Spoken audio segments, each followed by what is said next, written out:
mid-realm, but my heart is in Meridies. My household I camp with and have my start with cooking is in out of Meridies. I started out my culinary journey as a small child. I used to cry when I missed Julia Child. Everybody else missed Sesame Street would cry, and it would be me crying for Julia Child. Until my son was in middle school, the most I had ever cooked for was 6 people. So I went to volunteer in a school kitchen and learned how to cook for 100 people. But cooking in a kitchen with all the conveniences is a lot different than cooking outside in your camp. When I started camping, my first Gulf Wars was in 2008. I had never done any camp cooking. I had only done cooking in my house or grilling outside, throw the meat on the Barbie.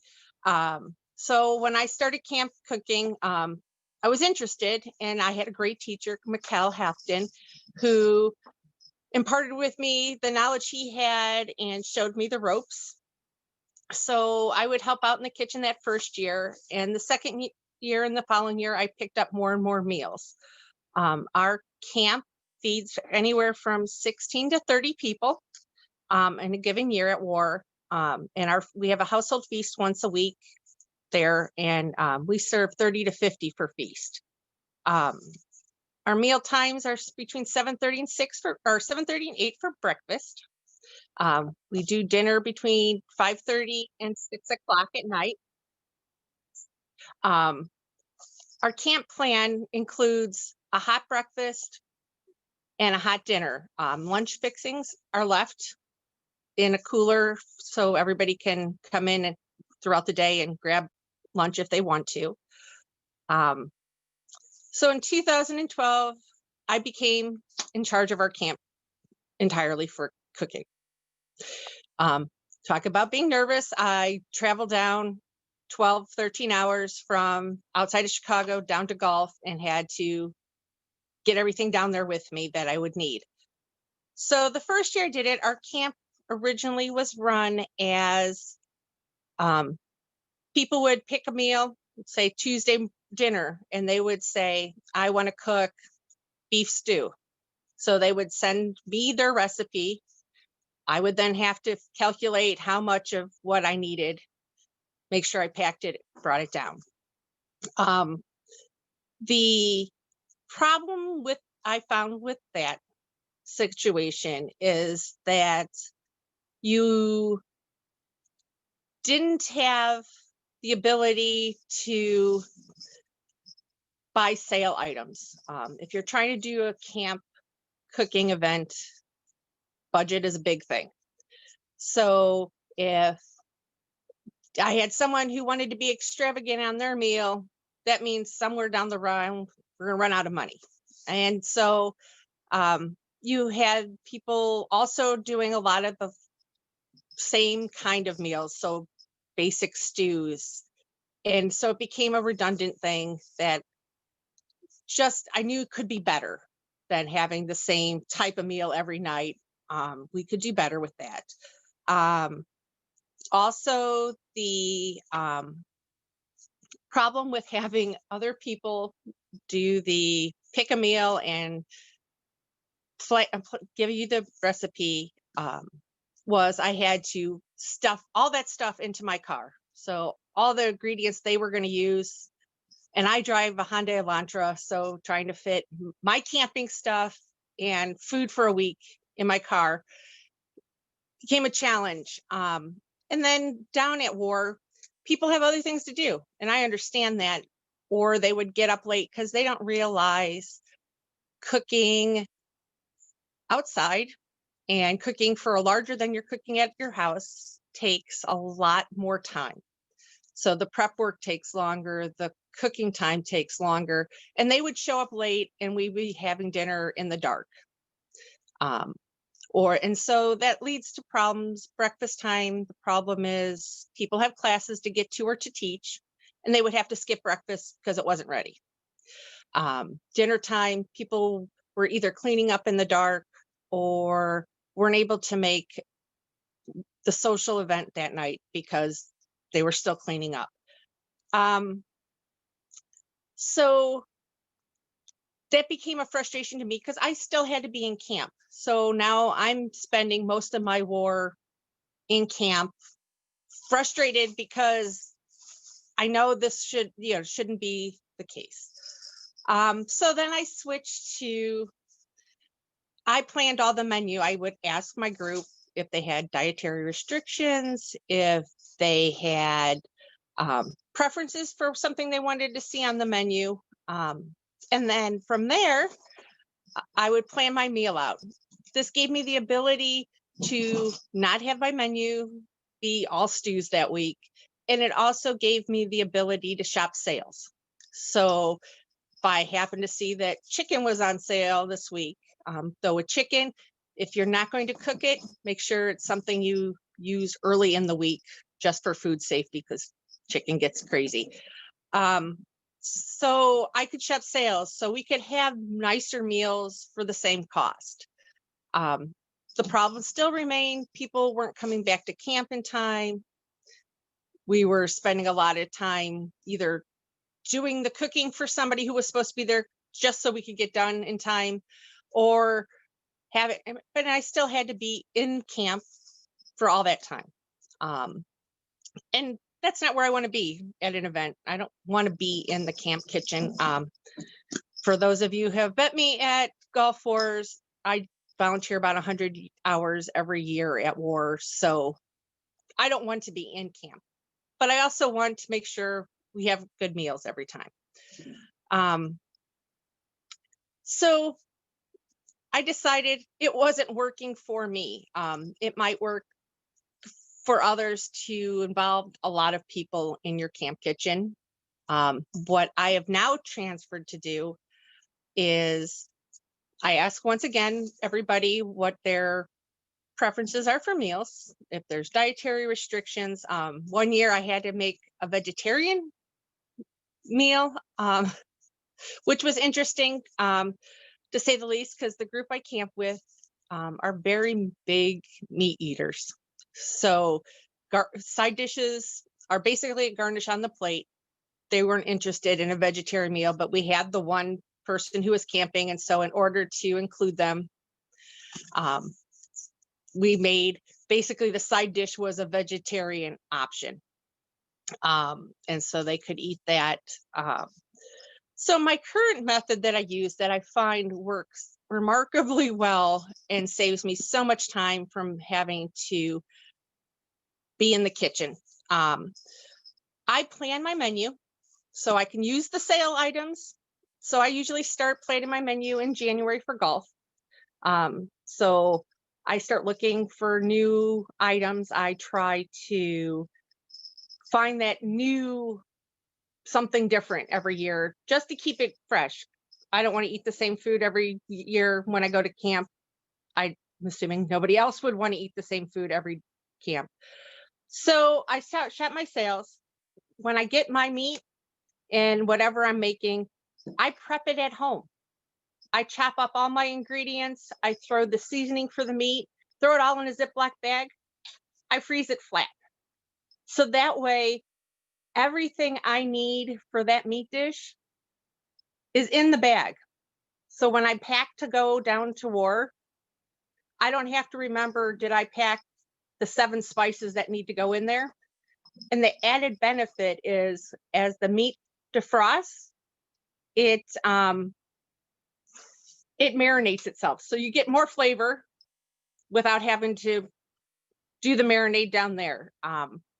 So it gives me the ability that in my kitchen at home is going to be far cleaner than any kitchen you're going to find at war. I don't have to worry about a bug flying in, some leaf flying in.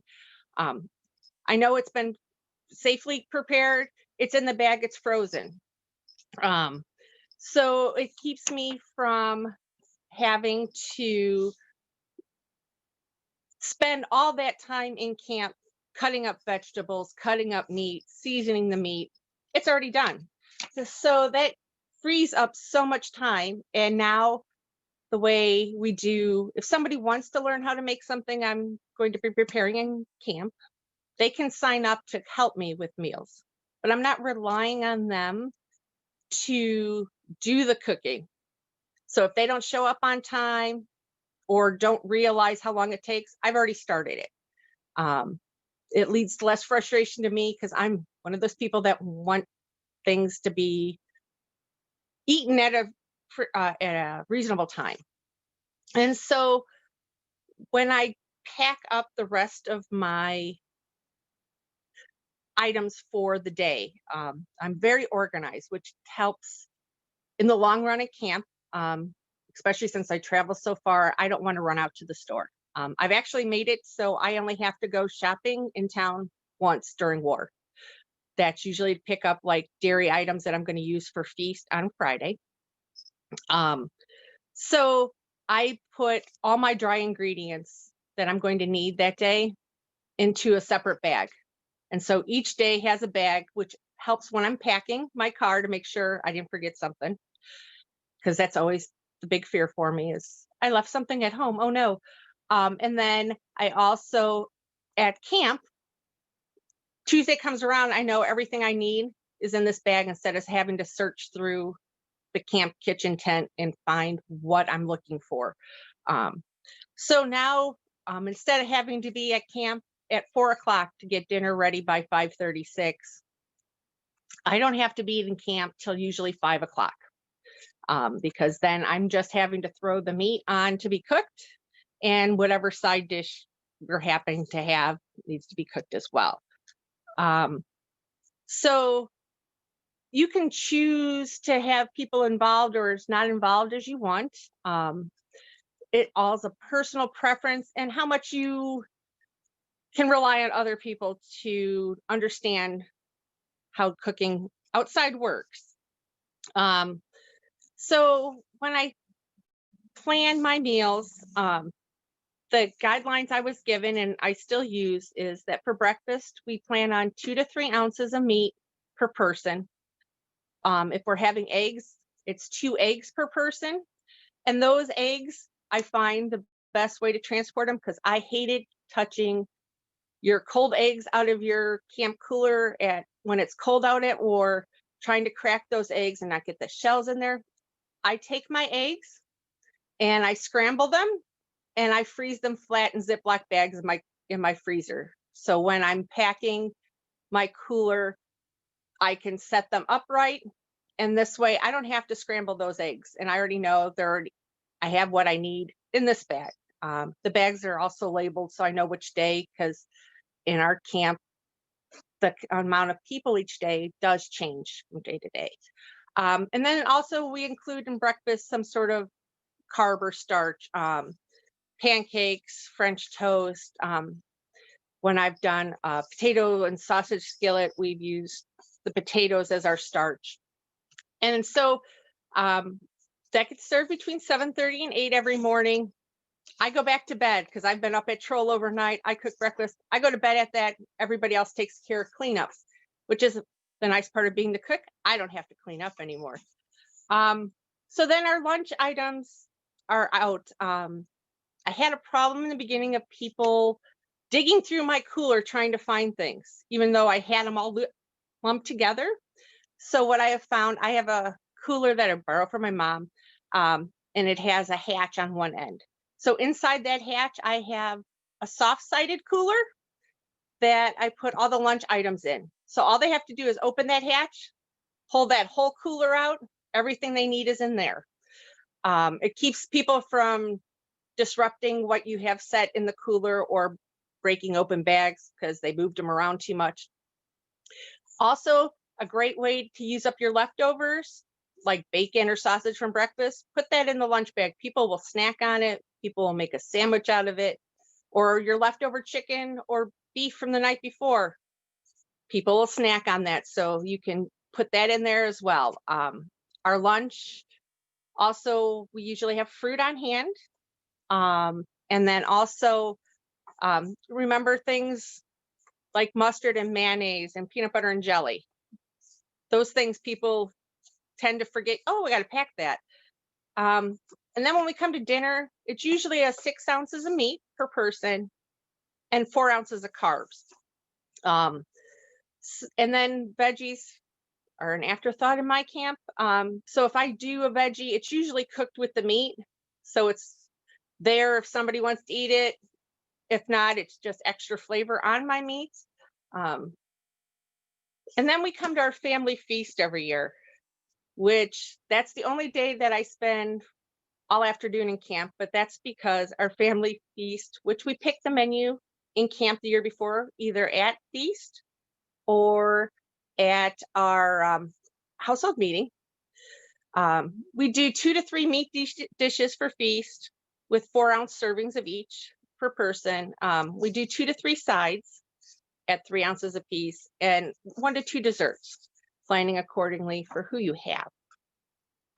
That I do use help with. So like one year we made 8 dozen pierogi in camp. That was all hands on deck. It was like everybody who wanted to could come help me make some pierogi, or we did ravioli that way as well. So when I start my menu, I always start with my notebook. I have a trusty notebook. I put my menu will start in my notebook is how we start every year. It gets messy by the end of the war because I have notes and notes and notes. So it'll list, the first set of it is the day and the meal and what I'm having. And then by it, I'll write how many people, which some years by the end, I've like crossed out the number 20 times, but how many people will be at that meal so that I can just flip to that page and know how many people I'm expecting. And then when I'll write down all my recipes with all the ingredients. And then once I have a head count, you can do the math to say, I need, 10 pounds of meat for this. So that way on each day, I know what I'm looking to accomplish in my shopping trips. And then I take it another step further just for organization is I make a master shopping list. So it'll say I need for the week, it'll say chicken, 14 pounds. So when I see the chickens on sale, off I go buy some chicken. This way I know, and I highlight my items when I've got it, not only in my master list, but also on the recipe. So I know that I haven't forgotten something because I hate the last minute run out to, even at my house, the last minute I have to run out to the store because I forgot. This way I have it listed out for me. So when I pack my cooler to avoid moving everything around, I take the items I have, I double bag mine. When I take it out of the freezer to pack it in the cooler, I bag it again in another Ziploc just in case some seam busted open in my freezer. When it defrosts, I don't have a big old mess. But I pack the last day on the bottom and work my way up. Except for eggs, I stick around the side up, facing upward, so they've got a little more support. That way, I'm not digging through the cooler trying to find where is what I'm looking for. My bags have all been marked as, Sunday dinner and what it is. Just to help in case something were to happen like Gulf NATO and I'm not in the camp kitchen to get food ready for them. Part of the problem I find too is not having the right kitchen equipment when you need it. So to avoid that, I go through my recipes and figure out, okay, so today I'm having grilled chicken with whatever. So I know I need tongs. I also need, which I think, here they are. My favorite things to have, I have this handy dandy meat thermometer. It's a grill one. I got it at the end of a season for like $5. It's a digital readout and you can hit the button. And it'll do like pork. And so it'll change color. It'll get red when it gets to the right temperature. So you don't have to remember what's the correct cooking temperature for pork today. Or if you've got someone else manning your grill, that was a handy find. Or you can always use, because food safety is important, because nobody wants to be sick at golf or any other camping event. I have a regular meat thermometer I use as well. But then you have to either know the numbers for safe cooking temperatures, or the person you're having cook with you has to know it. So your basic equipment for a camp kitchen, you're gonna need your chopping knives, mixing bowls. Make sure you have large enough mixing bowls for what you're mixing, so you're not all over the place. Serving utensils, the right serving utensil makes a big difference. I once was at a feast and the serving utensil was too small for the bowl. And so you're like trying not to burn yourself getting things out. Pots and pans. If you've got a large group like we do, I have actually canning pots that I bought at the end of canning season. They make great, because they're tall enough and hold a lot of food at one time. Remember your basic cleaning things, to pack towels, bleach, scrubby things, lots of scrubby things, especially if you're going to do any in the fire cooking, because those pans get pretty nasty. We always also offer coffee with breakfast. So we have coffee and sugar and non-dairy creamer that gets added on my basic food list. Snacks, if I wind up with extra money at the end of shopping, I'll pick up snacks to throw in the camp kitchen. A big thing is too, I've had people, when I was letting people do their recipes, they weren't trying their recipes at home. They were like, oh, this sounds great. Bad idea. I always say, try the recipe at home on your family. See one, if you like it, because if you don't like it, you're not going to want to eat it. Other people might not either. And that way you can tweak things too. Like this lemon chicken didn't taste very lemony. So when I make it, I'm going to throw some extra lemon in when I'm down there. Things you can avoid then, not having to go, what do I do now? Planning ahead, that's always a good thing. So I'm lucky my a group I camp with has a 3-burner stove with a griddle top that comes off. So that makes it nice. I have that. But I have actually cooked a meal on a 2-burner Coleman stove. It just takes a lot longer and you don't have as much space to do a variety of things. When I first started camping with them, we had the 3 tubs to do dishwashing. You have the pre-rinse, the tub with the soapy water, and then the rinse off with the bleach in it. The problem with that is you have to boil the water in order to clean the dishes, and that could take forever if you've got a lot of dishes and it's cold out and the water's getting cool. The gentlemen in our group have now gotten me a system. I actually have running hot water and actual sinks to use. So cleaning up as I'm prepping or having to rinse something off is great. And it's great for the people who have to wash dishes at the end. That way we're not sitting there waiting for water to boil, which takes forever. It's like the first year with Camp Kitchen, and we had a percolator coffee pot. I don't think time ever went slower than trying to wait for the percolator to percolate so that you could set the timer. I'm fortunate I go down to Troll at night, so I have reinvented my wheel basically, and I use the coffee pots down at Troll to brew my coffee and bring it back in a cooler. Saves me time in the morning. So with my cooler set, I usually bring 1 cooler, and another way to do the lunch is to have a second cooler. That also comes in handy. So if you have room to do it, or I can get somebody to bring me a cooler, I can not only put the lunch stuff in there so it's all contained, but also if you have food that is frozen, my freezer outside seems to freeze things like icebergs.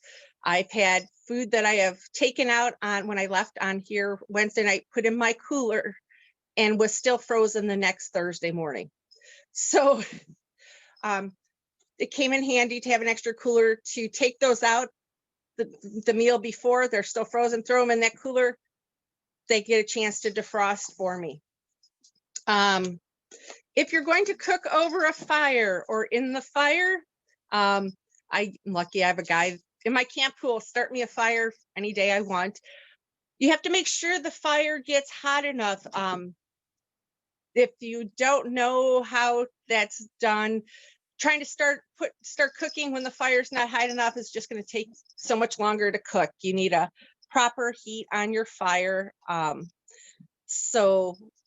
it's a great way to cook. We've done Dutch ovens for shepherd's pie. I've done apple pie in the fire.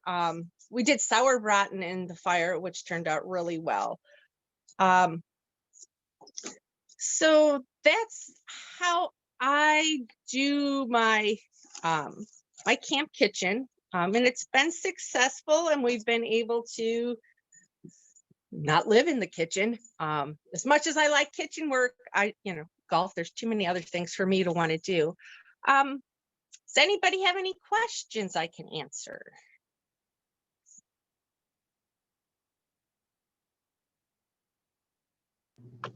How much do you guys budget per person?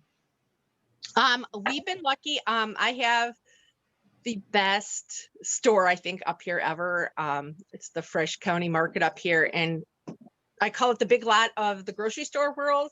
So I can find usually beef products like steaks and stuff for $3.98 a pound. So I'm able to do a week worth from Saturday night traveler fare through the following week, Saturday night dinner for $35 to $40 a person.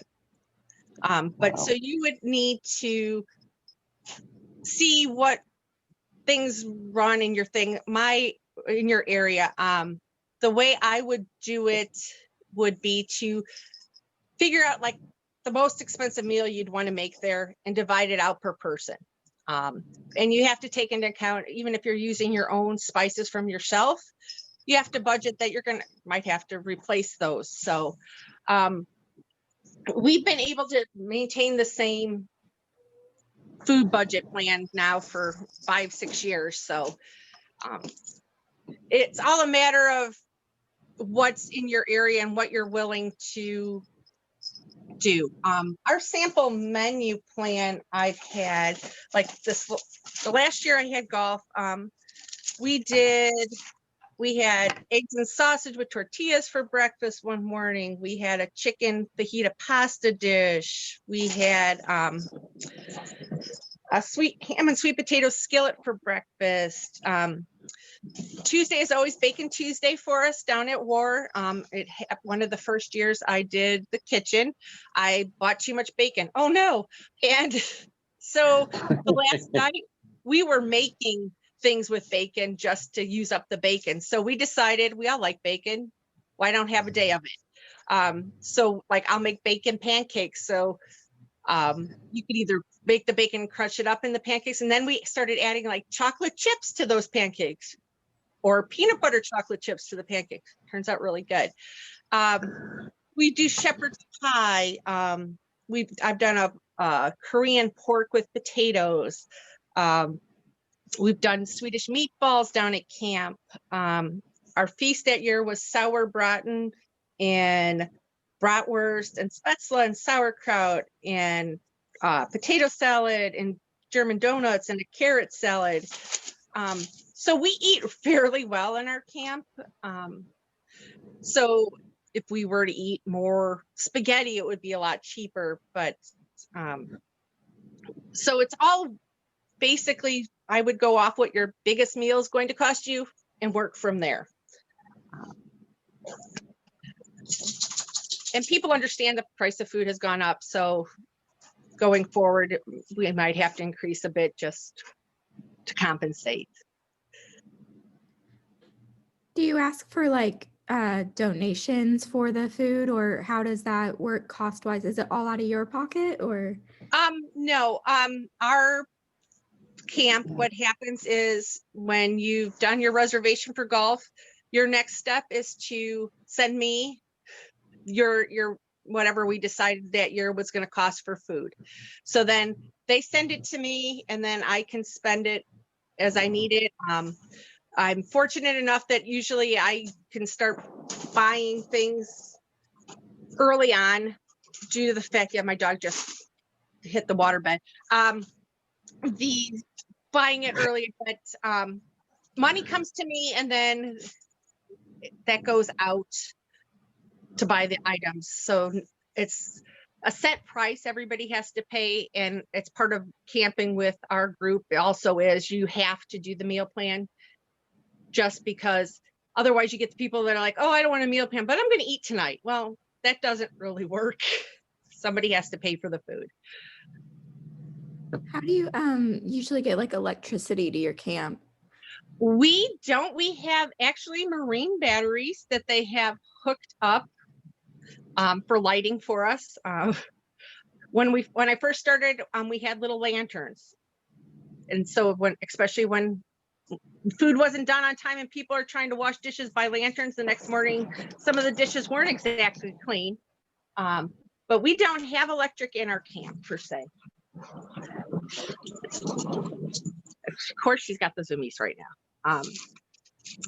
But yeah, so I don't have electric in my camp. So I haven't had a need for it.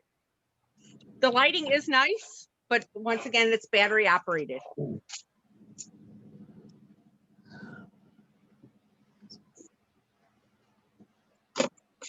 Crescentia? Yes. I just had one quick question, and you'd mentioned you had the digital thermometer that switches between pork or chicken and so forth. I've always been taught in my background, don't ever trust technology that can break, because odds are it will break and you're back to having to rely on your memory. Has your experience borne that out? Have things with circuit boards or memory or whatever failed you? That is why I always have my regular thermometer as well. Okay. Just because that way, if I don't think this thermometer is reading right, I have a backup. I do rely on that. Chicken is the most crucial to cook to temperature. So that I'm like, even with the thermometer, even if I use a backup thermometer, I'm still cutting into that chicken to make sure it's completely cooked through before I'm serving it. I don't want to make anybody sick, because I would feel horrible. I do replace my batteries in my thermometer before I go down to camp every year, so I know I'm not going to run out of power halfway through war. And as if you cooked at your own house, you can do you learn to know when meat is cooked through. So, but I always like to, having volunteered in a school cafeteria, that was, even if you thought it was cooked, you still had to take its temperature. So for paper, so but thermometers are a wonderful thing. Oh, they are. I was just, when you held up the digital one, you know, the hairs in the back of my neck stood up. And it's nothing against the thermometer, but it's the old adage of, if it can break, it will, and at the worst possible time. I just wanted to know if that had been your experience. Yes. So I always have a backup, and then you also have cut it open, see if it's done. Okay. Also, when you're cooking, and it seems to happen at least once every war, the propane runs out. So now you have to scramble to get someone to either change the propane or do it yourself. But don't freak out. Everybody understands. You can't, it's hard to tell that, hey, it's going to go now. Okay. Thank you. You're welcome.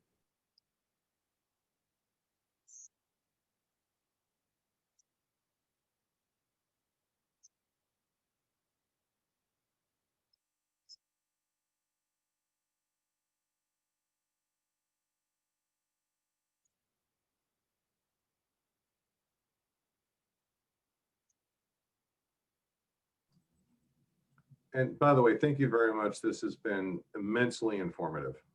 Yay. I was when Elizabeth asked me, I was like, well, I could teach camp cooking. I do that. And I love the fact that I've been able to learn through the process of what works best for me.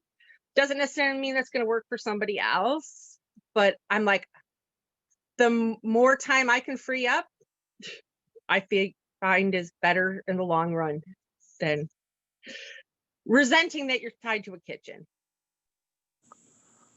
I like the idea of putting the scrambled eggs in the bag.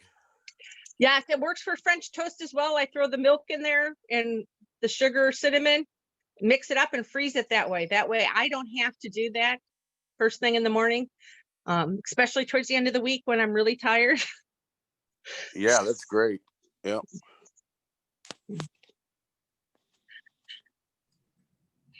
And freezing. Oh, go ahead. Go ahead. And freezing things flat takes up so much less room in your cooler than when I was just buying the meat and putting it as it was packed. Yeah, I would throw it in a Ziploc bag, but as it was packaged from the store. Being able to cut things up and freezing them flat, they stack so much nicer.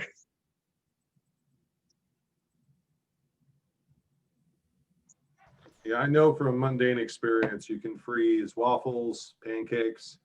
I have read that you can freeze cheese and thaw it. The idea horrifies me, but I will pass the information along.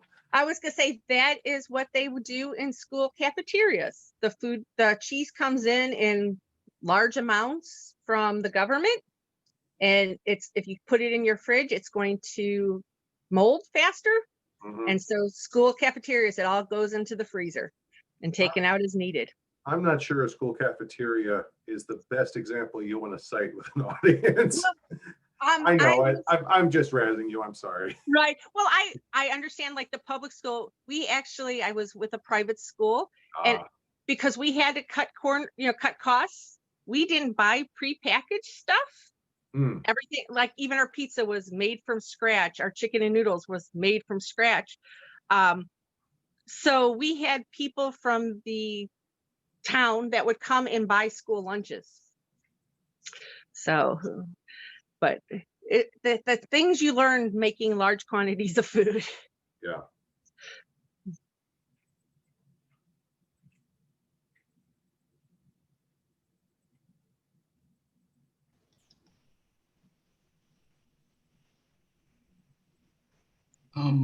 I've got a seal meal, and I had planned on just taking a whole bunch of boiling bag stuff when I was getting ready to go. You use boiling bag at all? I do not. I don't have a seal and meal. I know several years before I started camping with Aylekeepe, they did do the boiling bag, but apparently they stopped because apparently somebody must not have been taking the temperature and it wasn't brought up to temp and people got sick. So they blamed it on the boiling bag. I blame it on someone didn't follow basic safety and take its temperature.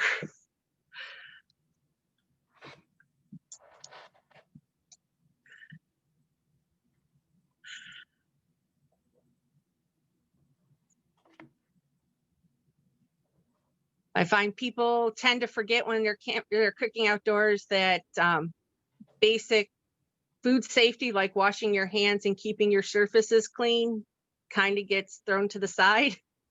So we have had to remind people, can you go wash your hands before you come help me cook?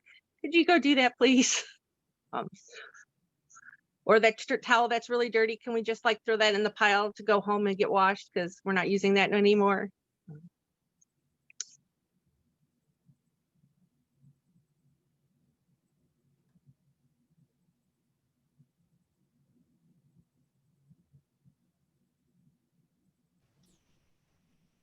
How many people do you normally cook for?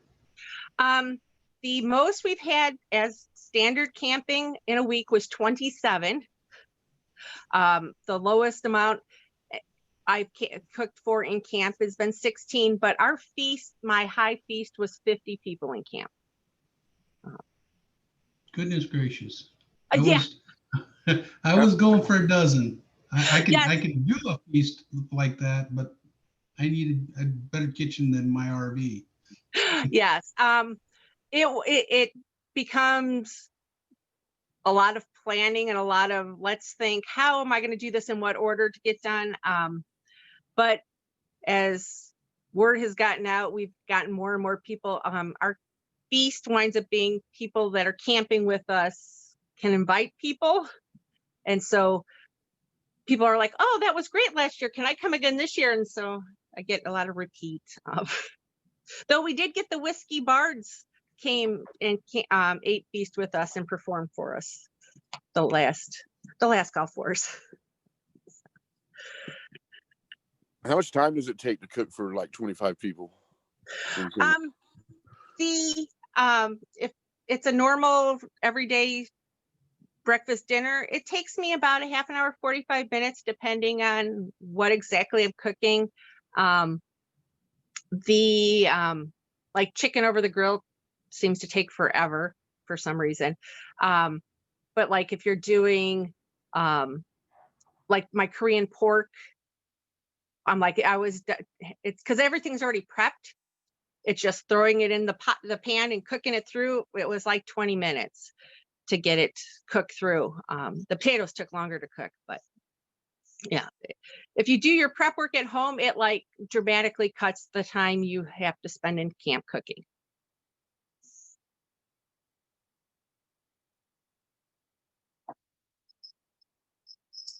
And the beauty of having my notebook, and everybody knows that the notebook is in camp, and having everything already in a bag, labeled what it needs to do and the recipes in the book. If for some reason something happens and I'm not going to make it back, somebody else could go ahead and cook that, because it's basically no one has to measure anything. It's just, here, cook this till it's done. So it makes it great in case something were to happen unforeseen down at war. Are there certain types of like dishes and different types of, plates, bowls, and silverware that you would recommend for people to get? Like, do they usually bring their own, and then like Everybody in our camp brings their own plates and silverware. I do have a collection of stuff that I bring from my house, silverware and plate wise, just due to the fact that I'd rather be over prepared in case we have someone that dropped in unexpectedly and they didn't bring something with, because we try to stay away from disposables, because less impact on the environment, less garbage going down to the landfill there, or the burn pit as it may be. The things that I'm required to bring are the mixing bowls, the serving bowls for when we do feast. If we're just eating in camp, we eat out of the pots, just like you would at home. You just dish it out of the pot. Everybody's fine with that. But there's not necessarily, unless it's purposely used for feast or purposely used for preparing a dish. It's just your general everyday, what you would use at home. So that also comes in handy to go through your recipe and realize this is what I would need to make this down there. So you can have a list. And I've never been to an event. I joined while we were in a pandemic, so I've never seen like how that works. Like, if I was wanting to go into the camps and start helping people prepare food and stuff, how would I go about that? Generally, well, if I'm at an event, I'd be willing to, hook up and let people come learn. Generally, you camp with a group, and then if they have a camp kitchen, you would talk to whoever's in the head of the kitchen to find out if they need help or would like your help. Generally, you don't wander into someone's camp uninvited due to the fact that they don't know you, and it might be, you can ask if you can, but if you're at a large event with a kitchen, like a local event, generally they're always looking for help in the kitchen, and that's a good way to start. But with different households cooking, you would need to find somebody that would take you under their wing, like I did when I came down. The person in charge of the camp took me under his wing and showed me the way. Okay. You do much period recipes, My feast or do is you always based mostly on modern? my feast is always based on period recipes. Just because that's the big woo of the week. So I do the period recipes for that. During the week, I do try to throw one in, but a lot of times it's just modern foods. I try to go onto Pinterest and find something new and exciting to try every year, just to make things different. And sometimes period recipes, it's amazing to find that some modern recipe is very similar to a period recipe of the time. So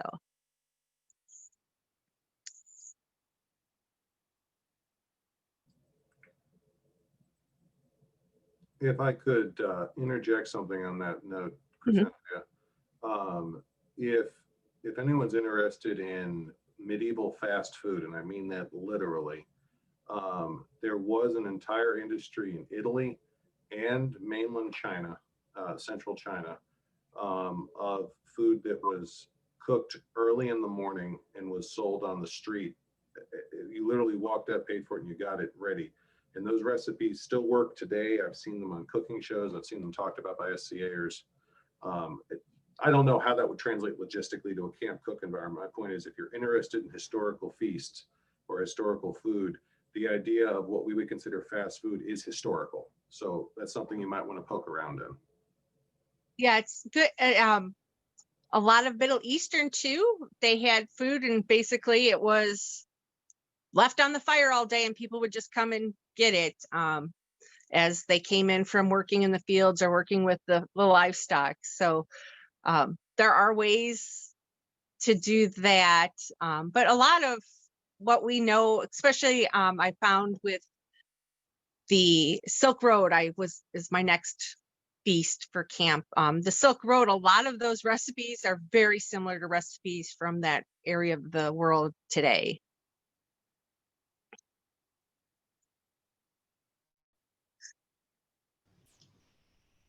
Yeah, some of you may have been to a few of my feasts, and I'm kind of famous for my fair foods, which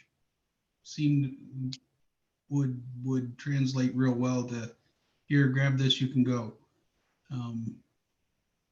Hand foods, chicken on a stick, my famous sausage stuff, sweet rolls, that kind of thing. It's just the sauces that'll kind of be kind of a problem. Okay, you're giving me a lot to think about. This is good. Thank you. You're welcome. Hey, I just wanted to give a warning. We're about to have to end the class. All righty. Well, thanks everybody. And if you have questions, my email address is verynice269, which is B as in boy, EARYNICE 269 at yahoo.com. And I can be found on Facebook. It's Sherry Jacobs Taylor. The first name is CHERRY. So reach out to me if you have any questions, and I'm welcome to answer anything you want. Thank you very so much. for Thank you. traveling You're all welcome. this way to Thank you teach. so much. All right, thanks.